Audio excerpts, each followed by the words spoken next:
ഞാൻ തൊലഹത്ത് റോയൽ കസ്റ്റമറുടെ സ്ഥാപനം. ഇന്ന് ഞാൻ നിങ്ങളെ മുന്നിൽ അവതരിപ്പിക്കുന്നത് മെയിനായിട്ട് BS3 BS4 സ്റ്റാൻഡേർഡ് എടുക്കുന്ന ആളുകൾക്ക്. BS3 സ്റ്റാൻഡേർഡ് എടുക്കുന്ന ആൾക്ക് മെയിനായിട്ട് സംഭവിക്കുന്ന ഒരു 3 കംപ്ലയിൻസ് ആണ്, കോമൺ കംപ്ലയിൻസ് ആണ്. ഈ 4 കംപ്ലയിൻസും എങ്ങനെ നമുക്ക് പരിഹരിക്കാം എന്നുള്ളതാണ് പറഞ്ഞിരുന്നത്. പൊതുവായിട്ട് സ്റ്റാൻഡേർഡ് ഉണ്ടാകുന്ന ഒരു കംപ്ലയിൻസ് ആണ് പറയുന്നത്. അപ്പോൾ എടുക്കുന്ന ആളുകളും എടുക്കാൻ പോകുന്ന ആളും ശ്രദ്ധിക്കേണ്ട കാര്യമാണ്. അത് വലിയൊരു കംപ്ലയിൻസ് അല്ല, നമുക്ക് അതങ്ങനെ മാറ്റിയെടുക്കുക എന്നുള്ളതാണ് ആദ്യം നോക്കുന്നത്.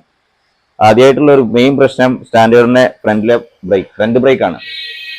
സാധാരണ ഇതിൽ ഫ്രണ്ട് ബ്രേക്ക് എന്ന് പറഞ്ഞാൽ നമ്മൾ അറിയില്ല, ഈ ജാം ആയി കഴിഞ്ഞാൽ അറിയില്ല. സാധാരണ ലൈറ്റായിട്ട് ചെറിയ രീതിയിൽ ജാം ആകുന്ന സമയത്തൊന്നും അറിയില്ല, വണ്ടി ഇങ്ങനെ ഓടിക്കൊണ്ടിരിക്കും. ഫസ്റ്റ് നമുക്ക് അറിയല് മൈലേജ് കുറവ് എന്നുള്ളതാണ്. മൈലേജ് കുറവ് നമ്മൾ ആദ്യം ശ്രദ്ധിക്കേണ്ടത്.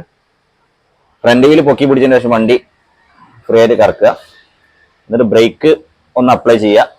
ബ്രേക്ക് അപ്ലൈ ചെയ്തു, എന്നിട്ട് വിട്ടു, ബ്രേക്ക് വിടുക, എന്നിട്ട് ഇത് ഫ്രീ ആയിട്ട് കറങ്ങണ്ടോ നോക്കുക. എന്നിട്ട് ഇങ്ങനെ ഫ്രീ ആയിട്ട് കറങ്ങുന്നില്ല എങ്കിൽ ചെറിയ രീതിയിൽ ലൈറ്റായിട്ട് ജാം ഉണ്ട്, അതായത് ബ്രേക്ക് ജാം ആവുന്ന ഒരു വിഷയമുണ്ട്. അത് ഇത്രയും പെട്ടെന്ന് ക്ലീൻ ചെയ്യാന്നുള്ളതാണ്. ഇത് കിൻകാമാണ് വരുന്നത് കൊണ്ട് തന്നെ ഇതിൻ്റെ ഇടയിൽ മഴക്കാലം കഴിഞ്ഞ് കഴിഞ്ഞാൽ വെള്ളം കയറിയിട്ട് റെസ്റ്റ് പിടിച്ചിട്ട് ക്യാമ റെസ്റ്റ് പിടിച്ചിട്ട് ജാം ആകാണ് സാധാരണ ഗതി സംഭവിക്കുന്നത്. അപ്പോൾ ഈ ജാം ആകുന്ന സമയത്ത് ബ്രേക്ക് അപ്ലൈ ആവും, തിരിച്ച് അങ്ങോട്ട് പോവില്ല. അപ്പോൾ ഇതാണ് സ്റ്റാൻഡേർഡിന് വരുന്ന ഒരു മെയിൻ ആയിട്ടുള്ള ഒരു വിഷയം. ഇത് മൈലേജ് ഡ്രോപ്പ് ആവുന്ന ഒരു വിഷയമാണ്. മൈലേജ് ഡ്രോപ്പ് നമ്മൾ അറിയില്ല, തുടക്കത്തിൽ ജാം വണ്ടിക്ക് പുള്ളിയും കുറവായിട്ട് ഫസ്റ്റ് തോന്നുക. അതുകൊണ്ട് ഈ ഒരു സംഗതി ഇടയ്ക്ക് കൂടുതലാൾ കംപ്ലൈന്റ് വരുന്നത് എന്താണെന്ന് വെച്ചാൽ ഫ്രണ്ട് ബ്രേക്ക് അപ്ലൈ ചെയ്യില്ല. 2 ബ്രേക്കും റോയൽ എൻഫീൽഡ് ബുള്ളറ്റ് നല്ല വെയിറ്റ് ഉള്ള വണ്ടിയാണ്. ഒരു കാരണവശാലും ബാക്ക് ബ്രേക്ക് മാത്രം അപ്ലൈ ചെയ്യാതിരിക്കുക. 2 ബ്രേക്കും ഒരേമാതിരി അപ്ലൈ ചെയ്ത് വണ്ടി ഉപയോഗിക്കുക. അപ്പോൾ ഫ്രണ്ട് ബ്രേക്ക് തീരെ ഉപയോഗിക്കാത്ത ആളുകൾക്കായും കൂടുതലായിട്ട് ഈ ജാമിങ് ഫീൽ ചെയ്യുക കേട്ടോ. അപ്പോൾ ഈ ബ്രേക്ക് ക്ലീൻ ചെയ്യുക, ക്യാമൊക്കെ കഴിച്ച് നല്ല ഗ്രീസൊക്കെ ചെയ്ത് നല്ല സെറ്റ് ചെയ്യുക. സെറ്റ് ചെയ്തിട്ട് ബ്രേക്ക് ഷൂവിൻ്റെ സ്പ്രിങ് മാറ്റി കൊടുക്കുക കേട്ടോ. പിന്നെ ലൈനർ വലിയ ലൈനറാണ് ഫ്രണ്ട് വരുന്നത്. അപ്പോൾ ആ ബ്രേക്ക് ഷൂവിൻ്റെ ആ ലൈനറിൻ്റെ സ്പ്രിങ് പുതിയ ഇടുക. അതേമാതിരി ഈ ക്യാം ഒന്ന് ക്ലീൻ ചെയ്ത് ഗ്രീസൊക്കെ സെറ്റ് ചെയ്ത് കേബിൾ ഒന്ന് മാറ്റി കൊടുക്കുക. അപ്പോൾ അത് ആ ഒരു പ്രശ്നം ഒഴിവാക്കാവുന്നതാണ്. പിന്നെ രണ്ടാമത് വരുന്ന ഒരു ചോദ്യമാണ് ആൾക്ക് ഡിസ്ക് ബ്രേക്ക് ആഡ് ചെയ്യാന്നുള്ളത്. അപ്പോൾ ഡിസ്ക് ബ്രേക്ക് ആഡ് ചെയ്യുമ്പോൾ സാധാരണഗതിയിൽ ഈ ഒരു ലെഗ് വെച്ചിട്ട് ആഡ് ചെയ്യാൻ പറ്റുമെന്നുള്ളതാണ്. ശരിക്കും ഞാൻ ഇതിനു മുമ്പ് വീഡിയോ ചെയ്തിട്ടുണ്ട്. ഈ ഒരു ലെഗ് വെച്ചിട്ട് ഡിസ്ക് ബ്രേക്ക് ആഡ് ചെയ്യാവുന്നതാണ്. 10 സംതിങ് ആണ്, 10 സംതിങ് ആണ് ഡിസ്ക് ബ്രേക്കിന്റെ കിറ്റിന് വരുന്നത്. ഈ കിറ്റിന് വരുന്നത് നമുക്ക് അതിൽ കൂടെ വരല് ഇവിടെ ഫിറ്റ് ചെയ്യുന്ന ഒരു ക്ലാമ്പ് വരും, അതേമാതിരി തന്നെ ഇതിന്റെ ഹബ്ബ് വരും, അതിന്റെ സ്പോക്സും വരും. നമ്മൾ ഇത് അയച്ചിട്ട് ഈ റിമ്മ് അങ്ങ് അയച്ചെടുത്തിട്ട് അങ്ങ് സെറ്റ് ചെയ്തിട്ട് ഇതേ ആക്സിഡന്റ് സെറ്റ് ചെയ്യാൻ പറ്റും. നമുക്ക് ഈ ബോട്ടം ട്യൂബ് മാറ്റേണ്ട ഒരു കാര്യമില്ല. ബോട്ടം ട്യൂബ് മാറ്റുന്ന യാതൊരു വിരോധമില്ല. എന്നാൽ ബോട്ടം ട്യൂബ് മാറ്റി നമ്മുടെ എക്സ്ട്രാ എക്സ്പെൻസ് ചെലവ് കൂടുതലായിരിക്കും. അതുകൊണ്ട് ഈ ഒരു ഡിസ്കിന്റെ ബ്രേക്ക് കിറ്റ് വാങ്ങുക, ഇതിന്റെ സ്പോക്സ് ഒഴിവാക്കുക, എന്നിട്ട് അതിന്റെ ഹബ്ബ് കയറ്റിയിട്ട് ആ സ്പോക്സും സെറ്റ് ചെയ്ത് കഴിഞ്ഞാൽ ഡിസ്ക് ബ്രേക്ക് വേണം എന്നുള്ളവർ ഡിസ്ക് ബ്രേക്ക് ചെയ്യാവുന്നതാണ്. അപ്പോൾ ആ ഒരു കംപ്ലയിൻസ് നമുക്ക് അത് സൊല്യൂഷൻ അത് പരിഹാരമായി. രണ്ടാമത് വരുന്ന മെയിൻ വിഷയമാണ് കിക്ക് ചെയ്യുമ്പോൾ വണ്ടി സ്റ്റാർട്ട് ആവുക എന്നുള്ളത്. അപ്പോൾ കൂടുതൽ ആളുകൾ ശ്രദ്ധിക്കുന്നതാണ്, നമ്മൾ വണ്ടി ഇഗ്നിഷൻ ഓൺ ചെയ്ത് കില്ലർ സ്വിച്ച് ഓൺ ചെയ്ത് കഴിഞ്ഞാൽ ത്രോട്ടിൽ കൊടുത്ത് കിക്ക് ചെയ്യാന്നുള്ളത്. അപ്പോൾ നമ്മൾ എപ്പോഴും ശ്രദ്ധിക്കണം, ത്രോട്ടിൽ കൊടുത്ത് കിക്ക് ചെയ്ത് സ്റ്റാർട്ടാക്കുന്ന ഒരു കണ്ടീഷനിൽ നിന്ന് വണ്ടി ട്യൂൺ ചെയ്ത് മാറ്റിയെടുക്കണം. കാരണം ഇത് നമ്മൾ ത്രോട്ടിൽ കൊടുക്കുന്ന സമയത്ത് കാർബറേറ്ററിന്റെ ആ ഒരു സ്ലൈഡർ ഓപ്പൺ ആവും. ആ സ്ലൈഡർ ഓപ്പൺ ആകുന്ന സമയത്ത് കംപ്രഷൻ തിരിച്ചടിക്കും. സ്റ്റാർട്ട് ആയില്ല എങ്കിൽ കംപ്രഷൻ തിരിച്ചടിക്കും. കംപ്രഷൻ തിരിച്ചടിക്കും ഇവിടെയുള്ള റബ്ബർ ഇത് കാണിച്ചു തരാം.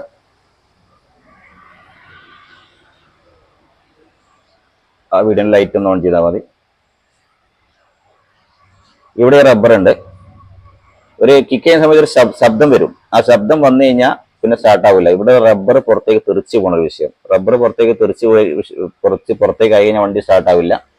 അപ്പം നമ്മൾ കിക്ക് ചെയ്യുന്ന സമയത്ത് ഏതെങ്കിലും ഒരു സൗണ്ട്, ഒരു പൊട്ടുന്ന മാതിരി സൗണ്ട് കേട്ട് കഴിഞ്ഞാൽ ഇവിടെ ബോൾട്ട് ലൂസ് ചെയ്തിട്ട് ഈ റബ്ബർ കാർബറേറ്റർ നേരെ ഉള്ളിലേക്ക് കയറ്റി കൊടുക്കുക, എന്നിട്ട് സ്റ്റാർട്ട് ചെയ്യാൻ ശ്രമിക്കുക. എപ്പോഴെങ്കിലും നിങ്ങൾക്ക് വണ്ടി കിക്ക് ചെയ്തിട്ട് സ്റ്റാർട്ട് ആവാതെ ഒരു പൊട്ടലോട് വണ്ടി നിന്നിട്ടുണ്ടെങ്കിൽ ഈ ഒരു കാർബറേറ്റർ ഇവിടെ തെറിച്ച് കിടക്കുകയായിരിക്കും. കുറച്ച് ഇരുട്ടായിരിക്കും. രാത്രിയിലെ വീഡിയോ എടുക്കുന്നത്, ലൈറ്റ് വേറെ ഒന്നുമില്ല, ക്ഷമിക്കണം. ഈ കാർബറേറ്റർ ഇവിടെ തെറിച്ച് കിടക്കുകയായിരിക്കും. ഈ തെറിച്ച് കിടക്കുന്നതുകൊണ്ട് തന്നെ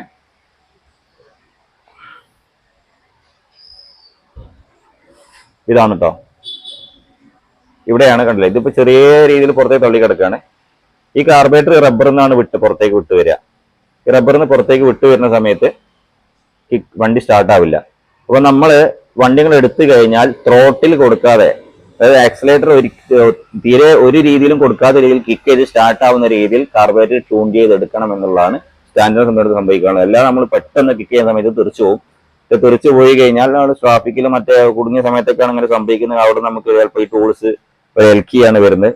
അപ്പൊ ഈ ടൂൾസ് ഒന്നും കിട്ടിക്കോളം ഉണ്ടാവില്ല, നമുക്ക് ലൂസായി കയറ്റാനൊക്കെ ഭയങ്കര ബുദ്ധിമുട്ടായിരിക്കും ഒരു സാധാരണ കസ്റ്റമറെ സംബന്ധിച്ചിടത്തോളം. അതുകൊണ്ട് ഈ ഒരു കാര്യം പ്രത്യേകം ശ്രദ്ധിക്കുക. കാർബറേറ്റർ ത്രോട്ടിൽ കൊടുത്തിട്ട് മാത്രം നമ്മൾ സ്റ്റാർട്ട് ചെയ്യുന്ന രീതിയിലാണ് വണ്ടി ഉള്ളതെങ്കിൽ അത് മാറ്റുക. പിന്നെ വർക്ക്ഷോപ്പിലേക്ക് പോയിട്ട് കാർബറേറ്റർ ശരിയായ രീതിയിൽ ട്യൂൺ ചെയ്തതിനു ശേഷം ത്രോട്ടിൽ കൊടുക്കാതെ സ്റ്റാർട്ട് ചെയ്യുന്ന രീതിയിലേക്ക് മാറ്റിട്ടോ. ഈ 2 കംപ്ലൈൻസ് ആണ് മെയിനായിട്ട് രണ്ടാമത് വരുന്ന കംപ്ലൈൻസ് വരുന്നത് സ്റ്റാൻഡേർഡിന് വരുന്നത്. ഇങ്ങനെ ക്ലാസിക്കിനോ സെൽഫ് സ്റ്റാർട്ട് ഉള്ളതുകൊണ്ട് ഒരു വിഷയമല്ല, സാറിന് വരാറില്ല. പിന്നെ മൂന്നാമത് വരുന്ന വിഷയമാണ് ബാക്കിലെ ഡ്രം ബ്രേക്ക്. ഇപ്പൊ ബാക്കിലെ ഡ്രം ബ്രേക്ക് എന്ന് പറഞ്ഞ പഴയ മോഡൽ BS3 വണ്ടികൾക്ക് പ്ലേറ്റിന് പകലെ തകിട് വളരെ കനം കുറവായിരുന്നു. അതുകൊണ്ട് പെട്ടെന്ന് ബ്രേക്ക് ചെയ്യുന്ന സമയത്ത് സഡൻ ബ്രേക്കിംഗ് ബാക്കിൽ ഫ്രണ്ടും ബാക്കും ബ്രേക്ക് ചെയ്യാത്ത സമയത്ത് ഫ്രണ്ട് ബാക്കും ബ്രേക്ക് ചെയ്യാതെ ഇപ്പൊ നമ്മൾ 2 ബ്രേക്ക് ഒന്നിച്ച് അപ്ലൈ ചെയ്യാതെ ബാക്ക് ബ്രേക്കും റിയർ ബ്രേക്കും മാത്രം പെട്ടെന്ന് അപ്ലൈ ചെയ്യാന്നുണ്ടെങ്കിൽ പെട്ടെന്ന് ലോക്കാവും. പെട്ടെന്ന് ഒരു ലോക്കാവുന്ന ശബ്ദം കേൾക്കും. വണ്ടി പിന്നെ ബ്രേക്ക് ജാമായ രീതിയിലാണ് ഉണ്ടാവുക. അതുകൊണ്ട് അത് ആവാതിരിക്കാൻ മെയിൻ ശ്രദ്ധിക്കേണ്ട, ഇപ്പൊ നിങ്ങൾ പഴയ പ്ലേറ്റ് ആണ് ഉപയോഗിക്കുന്നതെങ്കിൽ ബോത്ത് ബ്രേക്ക് ഒരേ സമയത്താണ് അപ്ലൈ ചെയ്യുന്നത്, ഒരു വിഷയം ഉണ്ടാവില്ല. ഇനി അതല്ല ബാക്ക് ബ്രേക്ക് മാത്രം അപ്ലൈ ചെയ്ത് ശീലമുള്ള ആളുകൾ നിങ്ങൾ ആദ്യം തന്നെ ബ്രേക്കിന്റെ ഷൂവിന്റെ പ്ലേറ്റ് ഉണ്ട്. ആ പ്ലേറ്റ് BS4 കുറച്ച് കനം കൂടിയതാണ് വന്നത്. അതിന് അപ്ഗ്രേഡ് ചെയ്ത റോയൽ എൻഫീൽഡ് അപ്ഗ്രേഡ് ചെയ്താണ് കംപ്ലൈന്റ് ഉണ്ട്. അതുകൊണ്ട് ആ ഒരു പ്ലേറ്റ് ഇൻസ്റ്റാൾ ചെയ്യുക. എന്നിട്ട് ബാക്ക് കാര്യങ്ങൾ തീർക്കുക കേട്ടോ. അതായത് ആ ബ്രേക്കിന്റെ കാര്യങ്ങൾ അത് എന്താ വെച്ചാൽ സോൾവ് ചെയ്യുക. അത് തന്നെയാണ് കംപ്ലൈന്റ്, അത് സോൾവ് ചെയ്യുക മെയിനായിട്ട്. പിന്നെ വരുന്ന അടുത്ത കംപ്ലൈൻസ് പറഞ്ഞതിന്റെ സൈഡ് സ്റ്റാൻഡ് ആണ്. പഴയ മോഡൽ BS3 വണ്ടികൾക്ക് സൈഡ് സ്റ്റാൻഡിന്റെ പ്ലേറ്റ് MTG വളരെ കനം കുറവായിരുന്നു. അതിന്റെ വിലയും വളരെ താരതമ്യം വളരെ കുറവാണ്. 200 സംതിങ് മാത്രമേ ആ ഒരു രണ്ടിനും കൂടെ വരുന്നുള്ളൂ. 200-300 ആണ് ബ്രേക്ക് പ്ലേറ്റിനും ഇതിനും കൂടെ വരുന്നിട്ടുള്ളത്. അപ്പൊ അതുകൊണ്ട് 233-333 മാത്രമേ രണ്ട് സെറ്റിനോട് വരുന്നുള്ളൂ, രണ്ടിനും കൂടെ. അത് ക്ലാസിക്കിന്റെലേക്ക് മാറ്റുക. ക്ലാസിക്കിന്റെ MTG അതായത് സൈഡ് സ്റ്റാൻഡ് പ്ലേറ്റും അതിന്റെ സൈഡ് സ്റ്റാൻഡ് ക്ലാസിക്കിന്റെ ഇപ്പൊ കിറ്റായിട്ട് തന്നെ വരുന്ന 890 രൂപ 800 രൂപന്റെ ചോടേന്റെ കിറ്റായിട്ട് തന്നെ വരുന്നുണ്ട്. ആ ഒരു കിറ്റ് മാറ്റി സൈഡ് സ്റ്റാൻഡിന്റെ കിറ്റ് അസംബ്ലി കംപ്ലീറ്റ് അങ്ങ് മാറ്റി കൊടുക്കുക. എന്നാൽ ഹെവി സ്റ്റാൻഡ് ആവും. ഒരു കാരണവശാലും നമ്മൾ ചിരിച്ച് വണ്ടി വെച്ചാലും കൂടെ ഞാൻ ഇരുന്നാലും കൂടെ വണ്ടി സ്റ്റാൻഡ് ബെൻഡായിട്ട് താഴോട്ട് പോണ വിഷയം ഉണ്ടാവും. സ്റ്റാൻഡ് കൂടുതലായിട്ട് ബെൻഡായ വേറൊരു വിഷയം കൂടെ ഉണ്ട്. കാർബറേറ്റർ ഇപ്പം ഓൺ ആണെങ്കിൽ ഫ്ലോട്ട് ശരിയായി റിലീസ് ആവുന്ന സമയത്ത് കാർബറേറ്ററിന് പെട്രോൾ ഓവർഫ്ലോ പോകും.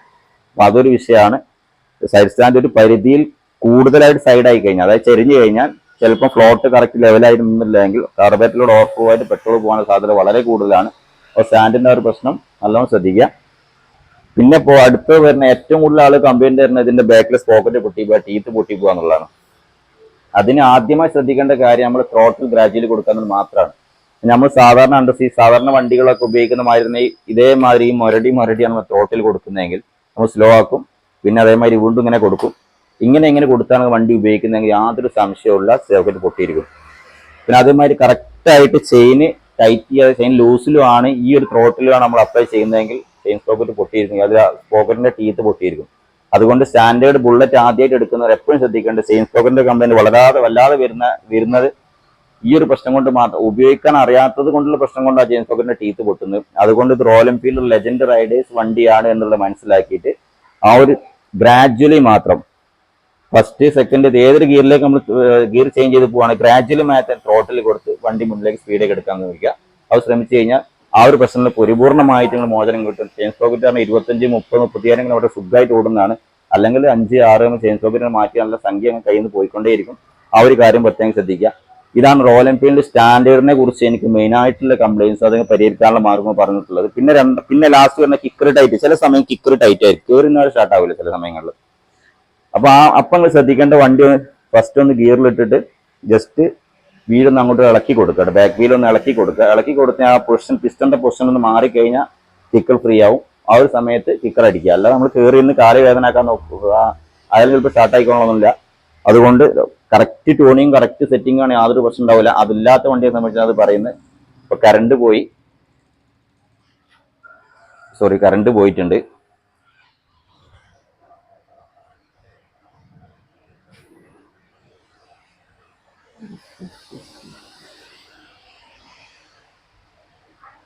അപ്പൊ ഇത്രയാണ് എനിക്ക് ഈ വീഡിയോയിൽ പറയാനുള്ളത്.